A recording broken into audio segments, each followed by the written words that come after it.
असं आहे, मी जेव्हा हे प्रकरण सुरू झाले तेव्हा विधानसभेच्या पटलावरचं माझं भाषण तुम्ही तपासू शकता.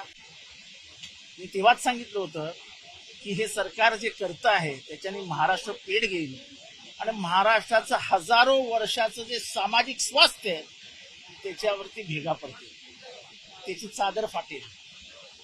सरकार दोन्ही समाजांशी खेळेल, कधी ओबीसीला चुचकारत होतं, कधी मराठ्यांना चुचकारत. निर्णय घेण्याची क्षमता नव्हती. आता निर्णायक वेळ आली आहे, समोर इलेक्शन आहे, मग करायचं काय? बिल फाडके फेक दो, एक ह्याच्यावर फेका, एक त्याच्यावर फेक.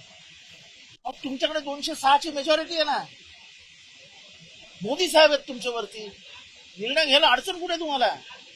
तुम्ही आजपर्यंत विरोधी पक्षाला कधी विश्वासात घेतलं का?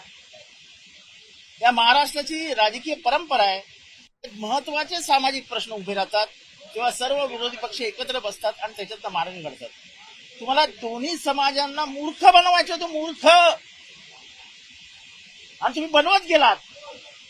आणि आता काहीच होत नाहीये, मग बिल कोणावर पाडायचं? विरोधी पक्षांवर. आमचा काय संबंध? तुम्ही आम्हाला कधी बोलवलेलं बैठकीला?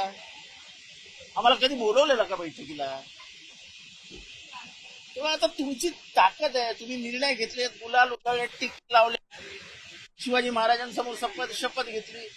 आता तुम्हाला निर्णय घ्यायचा नाही द्या.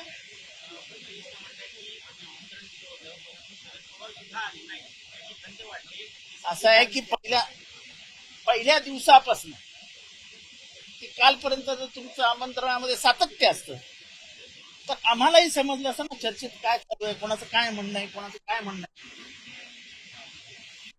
गोंधळलेल्या परिस्थितीत समुद्र शांत असताना तुम्ही पोहलात आणि जेव्हा समुद्र खवळला तेव्हा म्हणतो चला चला सगळे चला.